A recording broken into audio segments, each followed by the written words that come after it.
젊은 부자님들 안녕하세요. 모든 재테크를 거미줄처럼 연결하고 있는 재테크 슈퍼거미 법학자 훈훈입니다. 오늘은 2021년 3월 15일 월요일 오전 1시 30분 시작합니다. 이틀 전 방송인 쿠팡 관련주 분석과 전망이 1100뷰를 넘었습니다. 많은 분들이 특히 응원 댓글을 많이 남겨주셔서 감사하고요. 앞으로도 좋은 콘텐츠로 보답하도록 하겠습니다. 오늘의 주제는 금요일 4개의 상한가를 만들어낸 현재 테마주의 핵이라고 할 수 있는 마켓컬리 미국 상장 관련주입니다. 이것들을 캡처하고 관심 목록에 꼭 넣어두세요. 그래서 오늘 대장주인 미래에셋, 벤처투자와 흥국 F&B부터 시작해서 제가 이번 주에 전체적으로 한번 분석을 해드리겠습니다.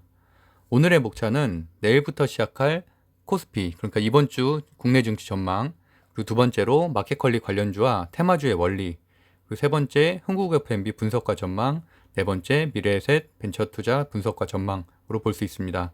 우선 이번 주 국내 증시 전망입니다. 토요일 방송에서 제가 다음 주 국내 증시 전망을 자세하게 설명을 해드렸는데요. 좀 더 세밀하게 알고 싶으신 분들은 토요일 방송 앞부분을 참고하시면 될 것 같고요.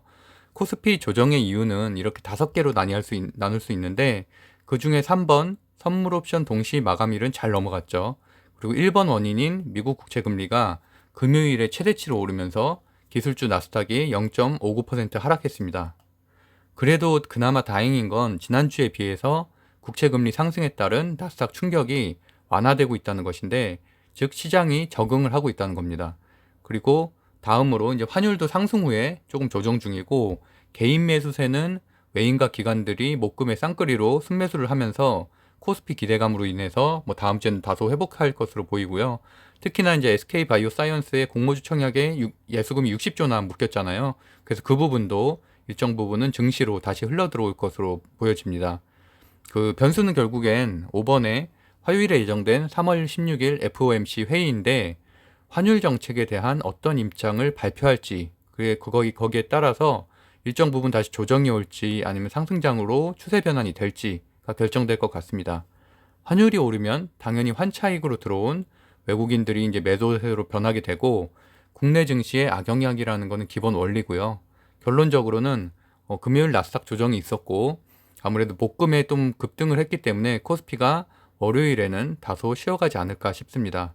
그리고 장초 상승 후에 아무래도 실현이익 매물들이 좀 나올 것으로 예측이 되고, 다만 조정장에서는 오히려 테마주가 더욱 상승하기 때문에 쿠팡 관련주, 마켓컬리 관련주는 일부 종목이 상승할 것으로 예상하고 있습니다. 다음으로 마켓컬리 관련주와 테마주의 원리에 대해서 말씀드리겠습니다. 테마주의 생성 원리를 알아야 거기에 맞게끔 대응할 수 있는데, 일단 마켓컬리는 다들 아시죠? 새벽 배송이란 개념을 우리나라 최초로 적용시킨 신선식품 유통 스타트업이고요. 매출 상승세도 가파르게 오르고 있어서 올해 1조 원을 내다보고 있고, 재구매율이 무려 60%로 타 쇼핑몰의 2배가 넘는 빅데이터를 가진 기업입니다. 그 부분을 상당히 높은 평가를 받고 있는 기업이고요. 아무래도 이제 지난주 금요일에 김슬아 대표가 월스트리트 저널과 미국 상장 계획에 대한 인터뷰를 가진 것이 알려지면서 테마주로 급부상하게 되었고요. 쿠팡 상장 효과 이후에 포스트 쿠팡에 대한 기대감들이 아무래도 이런 것들을 나타내게 됐는데, 또 아기상호 관련주인 삼성출판사 같은 경우도 급등을 했고요. 그래서 어쨌든 쿠팡의 경쟁사이자 또 소셜 커머스 업체인 이제 티몬도 국내 상장을 좀 준비하고 있고, 11번가 SSG닷컴도 앞으로 상장을 좀 준비하고 있습니다. 그래서 어쨌든 쿠팡을 시작으로 이런 상장 러시가 좀 이루어질 것으로 생각이 되고 있고, 거기에 맞춰서 이제 마켓컬리 관련주가 또 발빠르게 움직이고 있는데, 오늘 분석할 흥국 F&B는 이제 마켓컬리의 식음료를 납품하고 있는 관련주고요.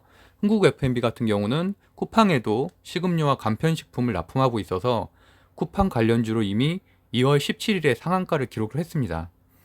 미래에셋 벤처투자 같은 경우는 마켓컬리 지분을 보유하고 있는 지분사인데, 뒷부분에 설명을 드리겠지만 상품을 납품하거나 이제 물류 배송을 하는 파트너사와 직접 지분을 가진 지분사는 본질적으로 사실 차원이 다릅니다. 그래서 지분사가 예정된 이익이 훨씬 더 사실 크다고 할 수 있고요.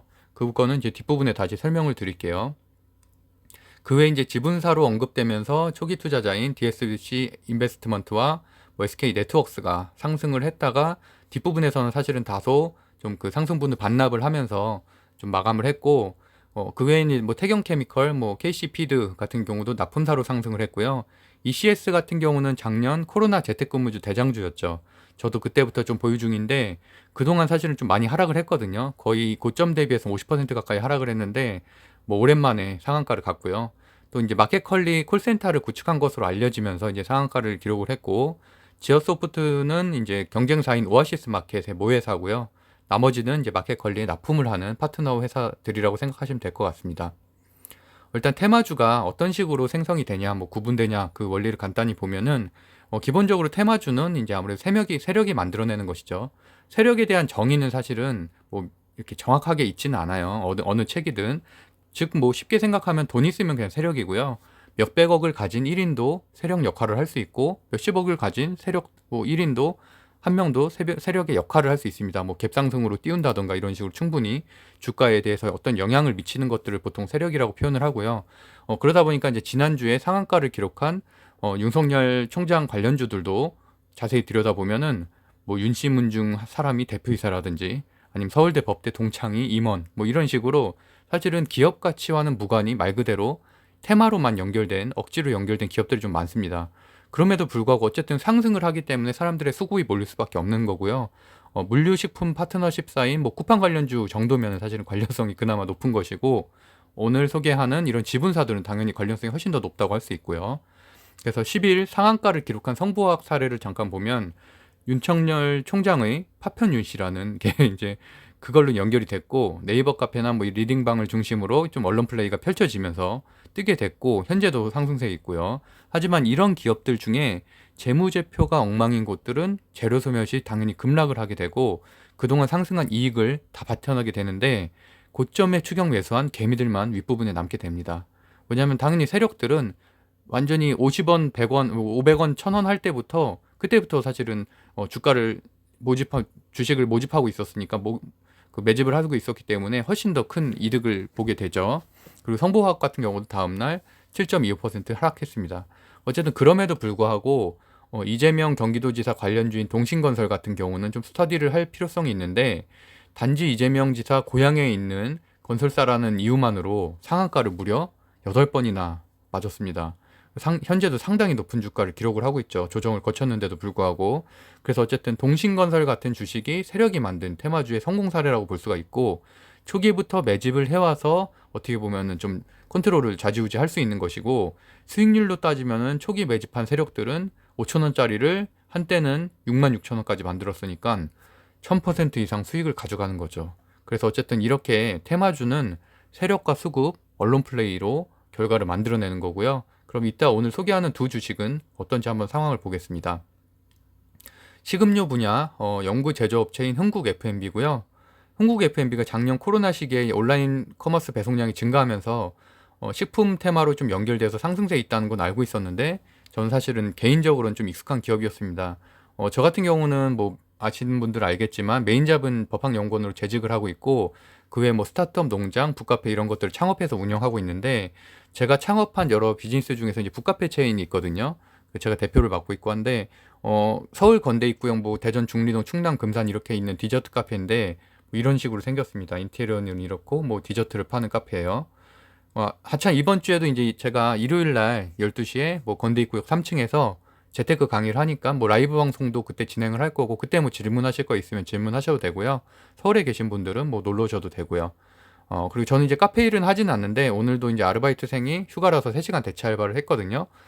제가 왜 이런 얘기를 계속 하냐. 제가 이게 아까 만들었었던 청규레이드하고 홍콩 와플인데, 청규레이드 중에 베이스가 청포도 에이드 퓨레가 들어가거든요. 그게 이제 흥국 F&B 제품입니다. 그 얘기를 하려고 이렇게 많이 했는데, 흥국 F&B 제품이 타사보다는 사실 과실 함유량이 높아서 제가 사용을 하고 있고, 제가 카페 창업 이제 한 지가 3년 됐는데 그때부터 초기부터 계속 사용을 했기 때문에 저에겐 굉장히 익숙한 기업이었고요. 뭐 저한테는 좋았던 이미지로 기억이 되고 있습니다. 흥국 F&B의 기업 정보를 살펴보면은 시총은 1722억 원으로 이제 작은 편이라서 세력들이 이제 매집하기 딱 좋은 사이즈고요.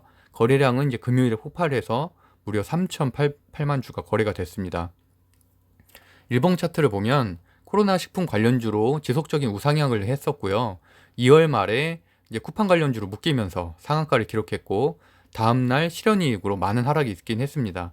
그래도 이제 뭐 세력주로서는 괜찮은 이유가 이제 매물대가 이제 크게 형성된 것인데, 특히나 이제 3,200원에서 4,000원대에 물린 이제 개인 투자자들이 굉장히 많기 때문에 그분들은 어떻게든 뭐 추가 매수를 통해서 탈출을 하려고 하기 때문에 어느 정도는 뭐 그쪽에 매물층이 좀 두껍다고 할 수가 있고, 또 5분봉으로 봐도 상한가 힘이 굉장히 강력함을 느낄 수가 있죠. 그래서 장초에 시작하자마자 올리기 시작해서 10시부터는 한 번도 풀리지 않고 강한 힘으로 이렇게 밀어붙였고요.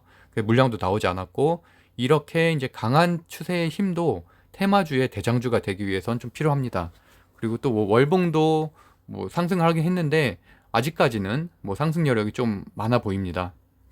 그리고 다음으로 간단하게 재무제표를 보겠는데요. 아쉬운 건 사실 좀 재무제표예요. 매출액은 상승을 하고 있지만 영업이익이 사실 높지는 않은 편이고, 무엇보다도 이제 작년 재무공시에 손실률이 좀 커졌다는 내용이 있어서 좀 아쉽습니다. 그리고 이제 배당을 살펴보면 시가 배당률은 한 주당 1%로 뭐 타 기업에 비해서는 좀 무난한 편이고요. 그래서 어쨌든 총평을 해보면 카페나 쇼핑몰에 이제 도소매로 판매하는 비즈니스이기 때문에 코로나에서 줄어든, 코로나 때 이제 카페들이 많이 매출이 줄었잖아요. 그러면서 작년 매출이 하락을 했지만 올해 코로나 백신 투여자로 이제 확진자 수가 줄고 있고 카페 매출이 점차 증가를 하고 있기 때문에 뭐 제가 하다부터 운영하고 있는 카페 매출도 지금 11월부터 줄다가 다시 지금 상승세에 있거든요. 그래서 아직은 전년 대비, 한 전년 동분기 대비하면 한 80% 수준이긴 하지만 어쨌든 다시 매출이 올라가고 있기 때문에 그런 매출은 다시 이런 흥국 F&B의 그런 실적으로 당연히 상승될 것으로 예측이 되고요. 그 외의 주가 흐름을 보면은 뭐 우상향을 보이고 있기 때문에 또 상향 세력의 매집도 어느 정도 일정 부분 들어와 있는 것으로 판단돼서 앞으로도 쿠팡 관련주, 마켓컬리 관련주로도 상승 여력이 충분해 보입니다. 그리고 다음으로 미래에셋 벤처투자입니다. 미래에셋 벤처투자는 시가총액이 3,932억 원이고 금요일 거래량은 약 2천만 주 정도 됩니다. 마켓컬리 관련주로는 크게 파트너십사와 이제 지분사로 나눌 수가 있는데, 파트너십사의 대장주가 흥국 F&B라고 보면은 지분사의 대장주는 미래에셋 벤처투자라고 생각을 하는데, 그 이유 중에 하나는 뭐 금요일에 다른 이제 지분사들인 뭐 DSC 인베스트먼트나 SK 넥트워스 같은 경우도 거론은 됐었어요. 근데 사실 지분에 대한 명확한 공시가 없었고 막판에 흐르면서 좀 상한가를 가진 못했습니다. 그리고 이제 미래에셋 벤처투자 같은 경우는 시가총액이 한 3,932억 원 정도 되죠. 그리고 최고가가 한 8,520원으로 이제 현재가 이제 신고가고요. 또 마켓컬리를 비롯해서 국내에 유망 스타트업들에 좀 투자를 하고 있고, 특히나 이제 아이디어스, 뭐 핸드메이드 마켓이죠. 그리고 젊은 사람들이 굉장히 유명한 곳인데, 그러나 뭐 오늘의 집도 굉장히 요새 뜨고 있고, 콘텐츠 플랫폼인 뭐 리드북스 같은 데도 투자를 하고 있습니다. 그 외에도 뭐 피플바이오, 엔지캠 생명과학, 그런 다양한 벤처에도 투자를 하고 있고, 뭐 지분을 가지고 있습니다. 뭐 여러 개 이렇게 홈페이지에 들어가 보면은 투자하고 있는 여러 기업들이 다 열거가 돼 있고요. 이렇게 바이오 관련된 기업에도 많은 투자를 하고 있습니다. 그리고 최근에 뜨고 있는 뭐 브랜디나 뭐 번개당터, 뭐 스타일쉐어에도 투자를 했다고 내용이 있고, 뭐 중국 인도시아 이러는 뭐 해외 기업들에도 투자를 하고 있습니다. 참고를 하시면 될 것 같습니다. 그리고 또 이게 굉장히 중요한데, 마켓컬리 관련주만큼 중요한 건 바로 네오이뮨텍이죠. 네오이뮨텍의 지분 5.4%를 가지고 있는 초기 투자자라는 것입니다. 그래서 네오이뮨텍은 면역 치료제 개발 기업이고 3월 16일 코스닥 상장 예정이에요. 내일 모레죠. 그래서 공모주 청약에서 665대 1 경쟁률로 몰렸고 공모가가 이미 7,500원으로 확정이 되었죠. 그래서 현재만으로도 투자금 대비 8배, 380억 정도의 가치를 가지고 있는 거고, 만약에 16일 네오이뮨텍이 따상을 할 경우에는, 따상할 가능성이 사실 상당히 높죠. 최근에 추세들을 보면은 투자금 대비 21배, 약 1,000억 원 정도의 지분 가치를 가지게 되는 겁니다. 그리고 이처럼 이제 미래에셋 벤처 투자는 이런 식으로 투자, 또 회수, 재투자 이런 식으로 경조한 이제 수익 모델, 굉장히 가성비 좋은 수익 모델을 가지고 있고요. 그렇기 때문에 영업이익률이 굉장히 높은 거죠. 그래서 재무제표를 보면은 2020년 3분기에 매출액이 156억, 그리고 당기순이익이 63%, 영업이익률이 무려 43%나 돼요. 그리고 ROE가 12배나 되죠. 상당히 높은 거죠. 그리고 또 부채 비율은 한 182%니까 무난한 편이고, PR이 한 8.24% 정도 됩니다. 그러니까 무엇보다도 이제 중요한 거는 매출이 성장세에 있다는 건데, 이게 3월 3일자 매출액 변경 공시거든요. 매출액이 전년 대비 39% 상승을 했고, 영업이익은 무려 139% 상승, 당기순이익도 130% 상승입니다. 이 매출 원인에 쓰여진 것처럼 투자한 업체들의 가치 상승 또는 상장으로 평가하고 또 처분이익이 증가했다는 건데, 어떻게 보면 네오 이문택의 사례처럼 투자금 대비 20배 이상 남길 수도 있고, 만약에 마켓컬리가 월스트리트 저널의 예상처럼 기업 가치 1조 이상을 받고 상장하게 된다면은 뭐 초기 투자금의 수백 배 수익을 낼 수도 있겠죠. 당연히 그건 주가에 반영이 될 것이고, 하지만 이제 조심해야 될 거는 어쨌든 마켓컬리 상장까지는 아직은 전혀 결정된 바가 없고 최소한 수개월 이런 시일이 걸리는 게 문제니까 당연히 섣부른 추격 매수는 좀 주의를 해야 되고요. 만약 그만큼 기간 조정도 있을 테니까. 근데 배당도 살펴보면은 아무래도 창투사나 이런 금융주는 배당률이 높은 편인데 작년에는 고배당이었고요. 작년에 여기가 상장을 한 곳이거든요. 그리고 올해에는 이제 재투자를 위해서 배당을 줄이겠다는 공시를 했습니다. 2019년에 상장을 했죠. 그리고 또 배당을 줄이겠더라도 이제 매출이 증가한다면은 당연히 주가 상승으로 이어져서 주주들에게는 더 큰 이득이라고 볼 수 있고요. 시가 배당률은 3%대로 이제 다른 기술주나 일반 기업에 비하면은 높은 편입니다. 그리고 미래에셋 이제 벤처 투자 그 차트를 보면은 월봉을 보면은 2019년 3월에 상장한 이후로 2020년 말까지 꾸준한 상승세를 보이고 있고, 이번 달 들어서 이제 상승세를 기록하면서 30% 가까이 상승 중입니다. 그 1월과 2월에 모두 월봉을 보면 한 20% 정도 상승률이 있긴 한데 높은 편은 아니어서 여전히 상승 여력이 많이 남아 있고요. 일봉을 보면은 전형적인 우상향 차트인데 상승과 조정을 반복하면서 이렇게 올라가고 있고요. 마지막으로 사실 5분 봉이, 금요일 5분 봉이 중요한데 아까 흥국 F&B 차트와 비교하면은 확실히 좀 다르죠. 어떻게 보면 차트에 대한 힘은 흥국보다는 좀 적습니다. 그럴 수밖에 없는 게 흥국 F&B보다 시총이 한 2.5배 정도 크고, 그다음에 미래에셋 벤처 투자 최대 주주는 미래에셋 대우거든요. 63%나 가지고 있어요. 그러다 보니까 유동할 수 있는 주식수도 좀 적고 또 모회사 차원의 주가 관리도 있기 때문에 세력이 이렇게 컨트롤하기가 쉬운 것은 아닙니다. 또 일단 봐야 할 거는 이제 파란색 음봉이 개미털기인데 이런 것들은 이제 수익 실현 매물이 나온 것이죠. 그래서 이런 것들에 속아서 이제 매도를 하시면은 큰 피해를 입을 수도 있고, 그러니까 좀 조심을 해야 되고요.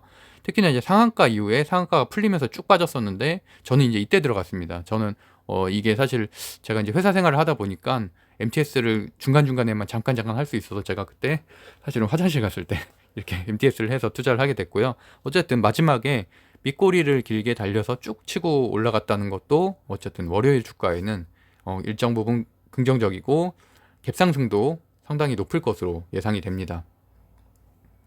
그래서 저는 이게 좀 히스토리가 있는데 보면 여기에도 지금 지어소프트도 있고 미래에셋 벤처 투자가 있잖아요. 근데 단타를 좀 했었거든요. 근데 이 이유가 사실 금요일에 이제 마켓컬리 경쟁사인 오아시스 마켓이죠. 지어소프트랑 미래에셋의 단기 매매를 좀 했었는데 왜 그러냐면은 이게 다 2천만 원씩 넣었다가 뺐다 한 거거든요. 그게 처음에는 제가 이거 미래에셋 주가를 봤을 때가 24%였어요, 이미. 그래서 그때는 8,100원에 사실 넣었다가 오히려 그때 가지고 있었으면은 7, 8% 수익을 냈을 텐데 이게 다른 지분사들이 쭉 빠졌어요. 그래서 그 차트를 보고서 이거 동반 하락 갈 수도 있겠다고 싶어서, 왜냐면 사실 그렇잖아요.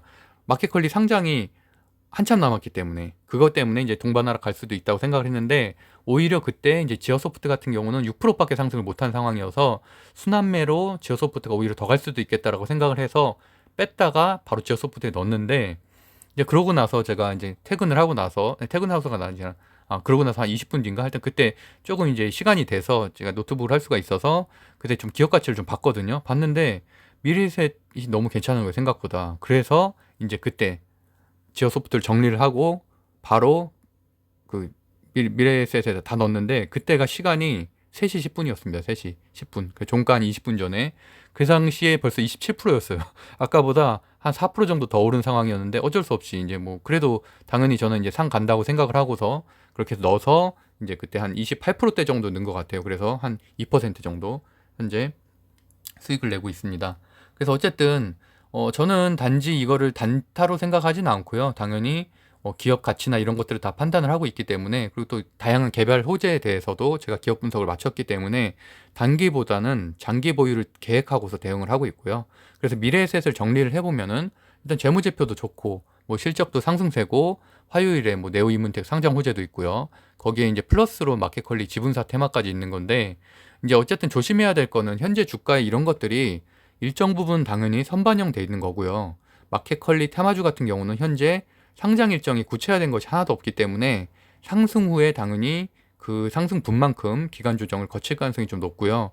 그러다 보니까 이제 그대로 보유하면은 상승분을 그대로 반납할 수도 있고 반대로 고점에 오히려 들어갔다가 하락하였고 물려버릴 수도 있어요. 그럼에도 불구하고 배당률도 높은 편이고 앞으로의 이제 어닝 서프라이즈도 좀 예상이 되고 있잖아요. 그러다 보니까 이런 주식 같은 경우는 장기 투자로도 괜찮은 주식이라고 생각을 하고요. 반대로 얘기하면은 세력들이 그렇게 좋아할 만한 주식은 아닙니다.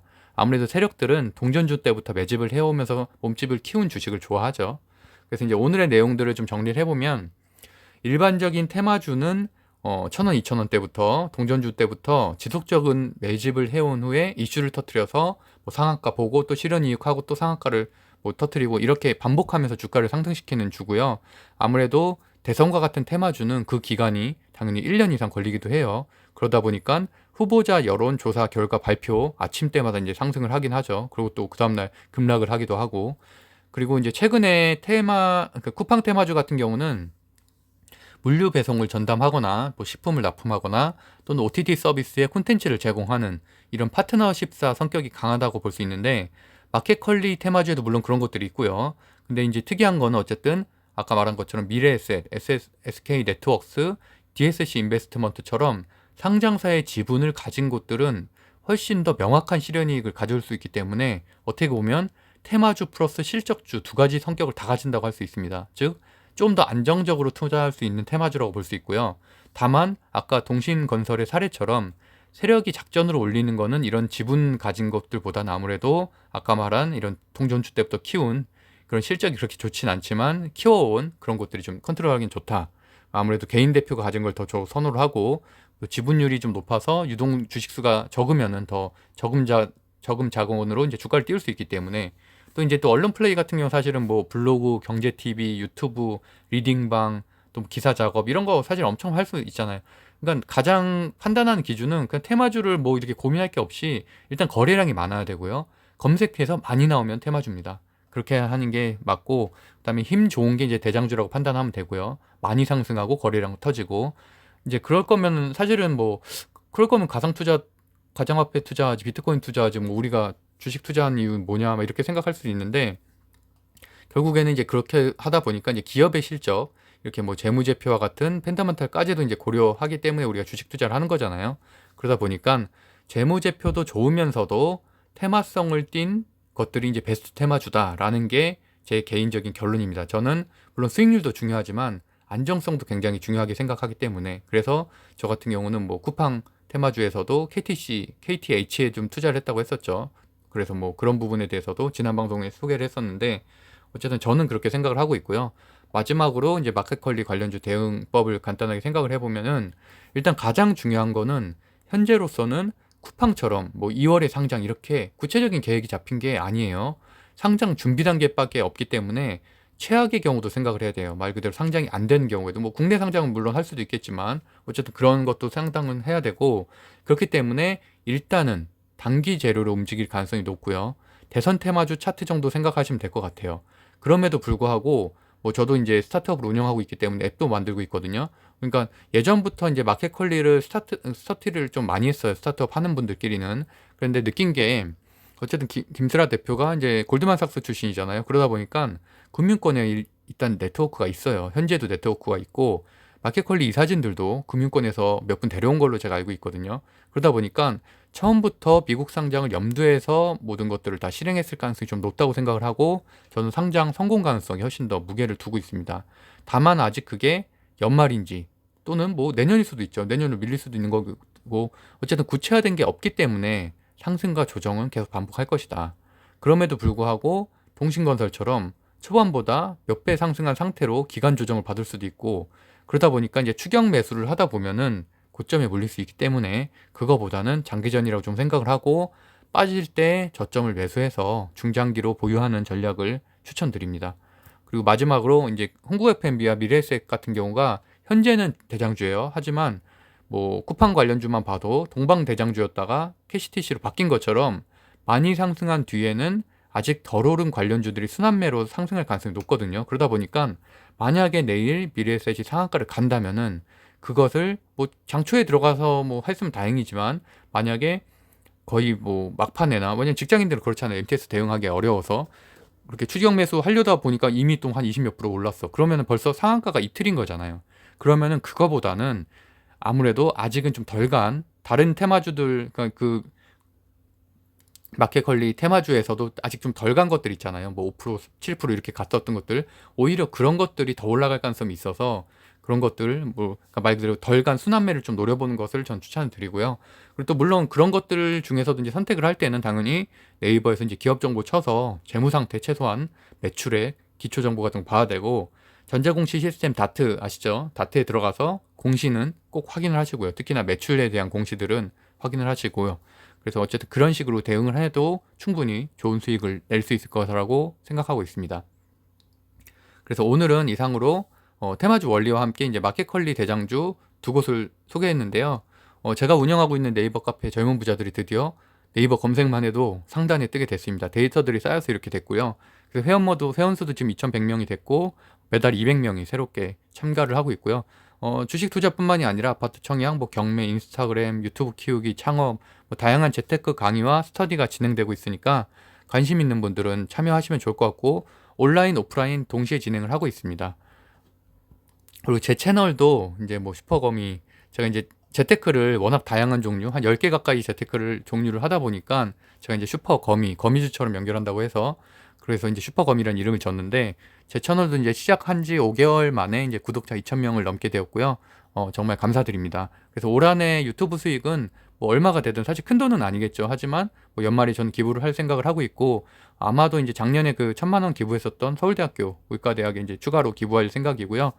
제가 이제 유튜브를 시작한 이유는 주식시장 논리가 아닌, 아무래도 좀 논리보다는 수급이나 이런 차트, 이런 거에만 좀 움직이는 그런 것들이 좀 많은 것 같고, 아무래도 그런 것들을 방송하는 유튜버나 뭐 리딩방 이런 것들도 좀 많은 것 같아서, 아무래도 저는 좀 법학을 오래 하다 보니까 좀 더 논리성을 강조를 하고 있는 입장이다. 좀 기존의 입장과는 관점과는 좀 대비한, 어떻게 보면 좀 저만의 관점으로 투자하는 방법도 있다는 것을 말씀드리기 위해서 사실은 유튜브를 좀 시작을 한 거거든요.